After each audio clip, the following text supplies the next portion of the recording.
Hello guys, ഇതാ ഇന്ന് മക്കളുടെ ലഞ്ച് ബോക്സ് കണ്ടാലോ. അപ്പോൾ ഒരു സ്കൂൾക്ക് പോയിട്ടുണ്ട് കേട്ടോ. അതിന് ശേഷമാണ് ഞാൻ ഈ വീഡിയോ അപ്ലോഡ് ചെയ്യുന്നത്. അപ്പോൾ ഇതാ രാവിലെ തന്നെ അവർക്ക് ഞാൻ ചോറും ഒക്കെ ആക്കി എല്ലാവർക്കും മൂന്നാൾക്കും 3 പ്ലേറ്റിലും 3 പാത്രത്തിലും ചോറാക്കിയിട്ടുണ്ട്.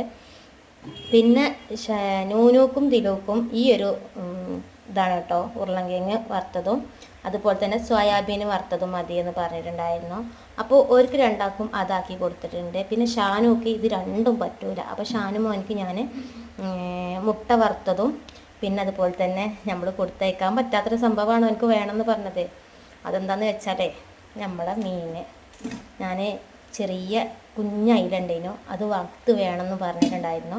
അപ്പോൾ ഞാൻ ഷാനുമോനിക്ക് 3 കുഞ്ഞയില വറുത്ത് വെച്ചിട്ടുണ്ട് കേട്ടോ. ഞാൻ കുറേ പറഞ്ഞു സ്കൂൾക്ക് കൊണ്ടുപോകണ്ട, മണക്കും സ്മെല്ലടിക്കും എന്നൊക്കെ പറഞ്ഞു. വേണ്ട, പറ്റൂല, കുട്ടികളൊക്കെ കൊണ്ടുവരുന്നുണ്ടല്ലോ, എനിക്കെന്തോ കൊണ്ടുപോയിരുന്നൊക്കെ ചോദിച്ചു. അപ്പോൾ എന്നോട് പറഞ്ഞ് തലേ ദിവസം തന്നെ പറഞ്ഞിട്ടുണ്ടായിരുന്നു മുട്ട വറുത്തതും മതി, മീൻ പൊരിച്ചതും മതി എന്ന് പറഞ്ഞിട്ടുണ്ടായിരുന്നു. ഏതായാലും ഞാൻ സമ്മതം മൂടി അവനക്ക് മുട്ട വറുത്തതും മീനും വെച്ച് കൊടുത്തിട്ടുണ്ട് കേട്ടോ. അപ്പോൾ ഇന്നത്തെ ലഞ്ച് ബോക്സ് റെഡി ആയിട്ടുണ്ട്. ഓക്കെ, വീഡിയോ ഇഷ്ടപ്പെട്ടാൽ ലൈക്ക് ചെയ്യാനും ഷെയർ ചെയ്യാനും സബ്സ്ക്രൈബ് ചെയ്യാനൊന്നും മറക്കരുത്. ഓക്കെ, അസ്സലാമു അലൈക്കും.